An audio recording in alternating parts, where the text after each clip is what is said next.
Right, today's going to be a big one. I'm going to be replacing the oil cooler pipes and oil on the VFR because the current oil cooler pipes that are on it are completely degraded, rusted, the chrome's coming off, and they're just not going to last very long. So I've got a new set from a guy off the Facebook group for the VFRs, and yeah, time to put them on. First step here is to remove the fairing. I'm going to end up having to take the nose portion of the bike off, complete with headlight, both side panels, and I'm probably going to end up taking the rear off as well because I need to get access to some wiring under there that I wanted to look at the same time. So first thing with this is we've got little M3 bolts down the front here. There's a couple inside as well that I need to remove, as well as these top ones. I'm pretty sure that I also need to remove the wing mirrors as well, and once that's done, the whole front of the bike should come off, and that'll give us fairly easy access to then remove the side panels, and we'll have pretty decent access to the oil cooler pipes, and everything should come off fairly easily. Right, one thing that's worth mentioning is once the windscreen is off, there are two little screws under here that you need to remove in order to remove this grey panel that holds the dash sort of surround on. So obviously we could get to these ones underneath the handlebars fairly easy, but yeah, there are two more up here underneath the covers that went behind the windscreen, so make sure we pull them out before we try and pull this off, otherwise we can damage it. So I'm going to get these two off, remove this, and then the front of the fairing should come off fairly easy once obviously we've removed those screws from under there.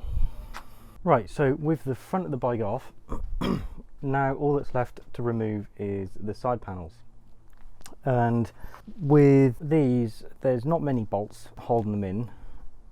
Obviously most of it was around the front, so now we've got one bolt here, one underneath, and two down here, and that should be all. I mean, there's a plastic, it's like a little plastic clip that goes in there.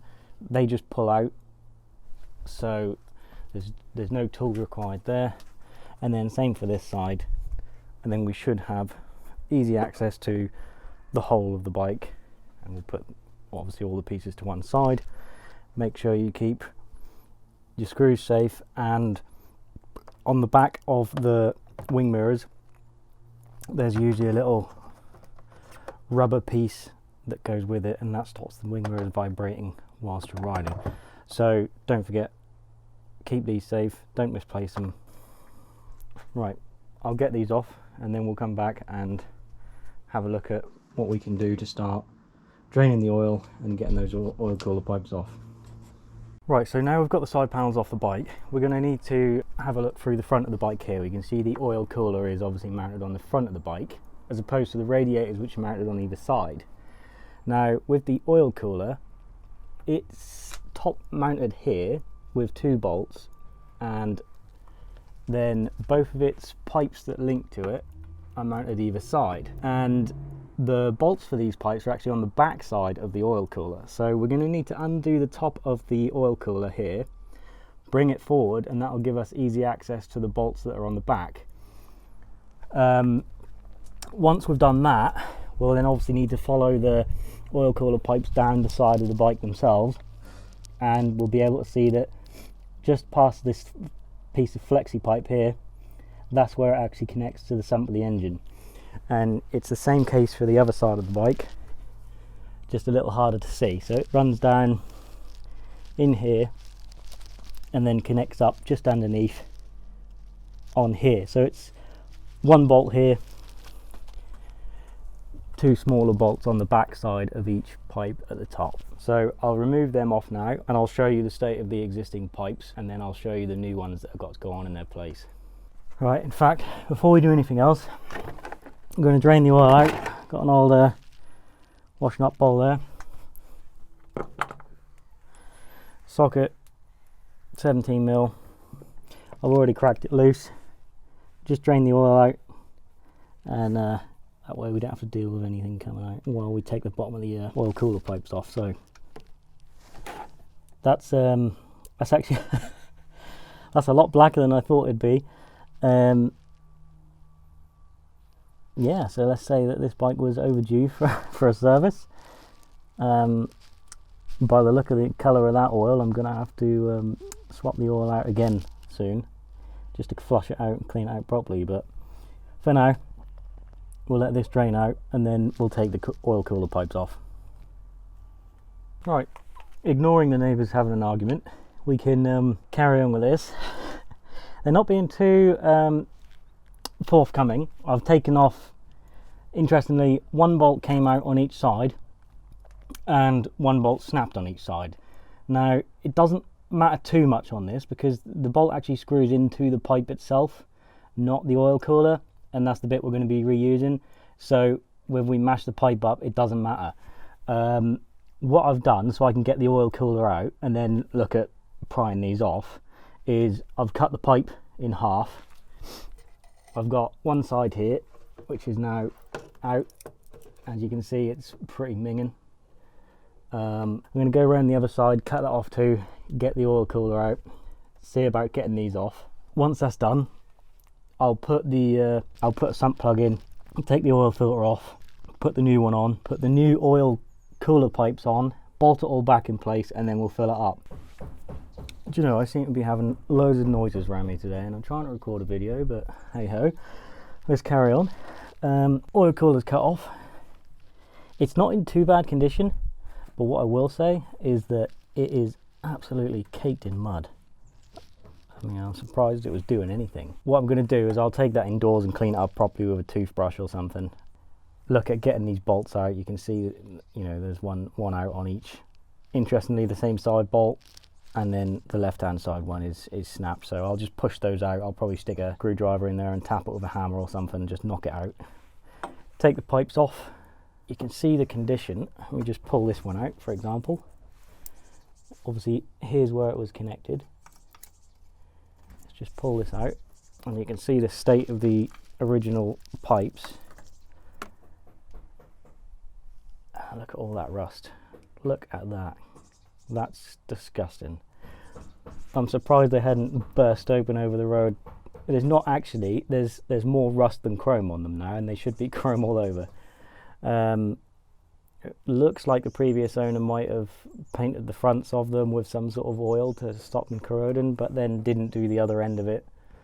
So it's a little bit pointless, but they're out. I'll now get to the oil filter, which looks to be a K&N one. Nope, it's a high flow, but it's that design with the nut on the end. I'm not too keen with those. I'm not sure about the high flow ones with the nuts, but definitely the K&N ones, they do tend to leak from around the nut, around the bottom here. And people say, well, that only happens when you tighten it up with the nut. You should only be using that to take it off.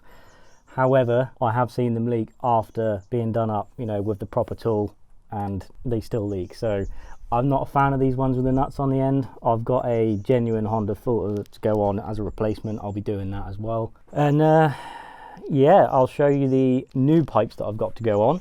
Just a quick comparison. Here's old pipe versus new. You can see obviously these new ones are a lot better. And yeah, they should hopefully serve this bike for years to come. We'll stick them in a sec. I'll do the oil filter first, because obviously with less parts in the way it's going to be a bit easier. Okay, so oil filter's off. It took a bit. I had to stick a screwdriver through it in the end, because whoever tightened that up before obviously put quite a lot of force into it, stuck a screwdriver through it and put a ratchet on the end, and yeah, it took a lot of force. I thought the bike was going to tip over, but hey, it's off. I got the new oil filter here. We'll be fitting that on in just a second. Because I need to fill the oil filter with oil before I put it on, I'm going to put the new sump plug in. The reason why I'm getting a new sump plug is because with sump plugs, they use something called a crush washer. And basically when you tighten them up, the washer that's on here is designed to crush. So it squeezes between the bolt and the sump. And that's how come it creates a good seal. so oil doesn't leak out at the bottom of the engine. If you were to use the original, the old one, you could end up with it leaking. It might not, but it could. So it's always best to just swap it out for a new one. They don't cost much, they're only like a couple of quid, and then you've got peace of mind. One thing I would say though is if you've got an original piece with a copper washer on there, you could actually just heat it up and then let it cool and reuse it again, because copper is actually quite a malleable material. It would allow you to just use it again. However, this bike has a crush washer, so just replacing it, and I'd suggest you do the same as well. So I'll fill this up with oil. I've got some regular 10W40 semi-synthetic here. I'll pour as much as I can just to fill the new filter up with oil and then screw it onto there. Once that's done, we can then put the new cooler pipes on and fill her up. One thing I would mention though, before we put this filter back on, is that before you screw it on to the bike itself, just once you've filled it with the oil, just get a little bit of oil on your finger and just run it around the seal here, just to give it a little bit of lubrication for when you tighten it up, because when you spin that filter onto the engine there, you don't want that rubber gasket binding on the case and then kinking, because if that happens you'll end up with a gap where the oil can seep out. So rub a little bit of oil around the edge here just to lubricate it before you then do it up, and that'll make sure that it doesn't kink, you're fine, and you don't have to worry about it leaking. So there's been a slight development. The original oil cooler that was on there, turns out it had a leak, so I'm not going to be using that one. I've ordered another one online and that's just arrived. Turns out it's pretty rubbish. I'll put a picture up or something of what it looks like, but for now I've bent the pins back out and resprayed it, ready to go back on the bike. It's pretty rubbish radiator, but hey, it doesn't leak and it'll do for now at least. So I'll show you where I've put the new pipes. I've connected them up already. Yeah, and then we'll look at putting the new radiator on and filling her up with oil. Right, so the new oil cooler pipes are connected up. They're just running down the front of the bike. You can see that they terminate up here where the radiator should be, sorry, the oil cooler, and then we'll look at filling her up with oil. This is the new radiator that I got off eBay. You can see it's in pretty bad condition, but trust me, it was a lot worse than this. I've just bent them out as much as I could do and then resprayed them. Okay, with this now mounted on, I've used two of the same Allen key bolts here, and yeah, it's just mounted up to where it originally was mounted on before, the previous one. New oil cooler pipes are attached to the front of it, running down to the side of the bike. Now it's just a job of filling her up with oil. I'll put in, I think the bike manual says it takes 3.5 litres, a bit more than that, 3.9, something like that. I'll have a double check, and I'll probably put in 3, start her up to get it circulated, turn her off again, and then add another, however much it takes to get it filled up between the lines. Okay, she's all filled up with oil. Let's give her a go and see what happens.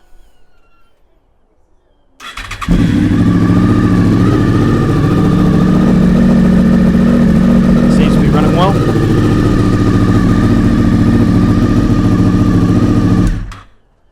Okay, all that's left now is to get the fairing back on, take it for a ride. Alright, with the fairing on, we're ready to head out and give her a test ride.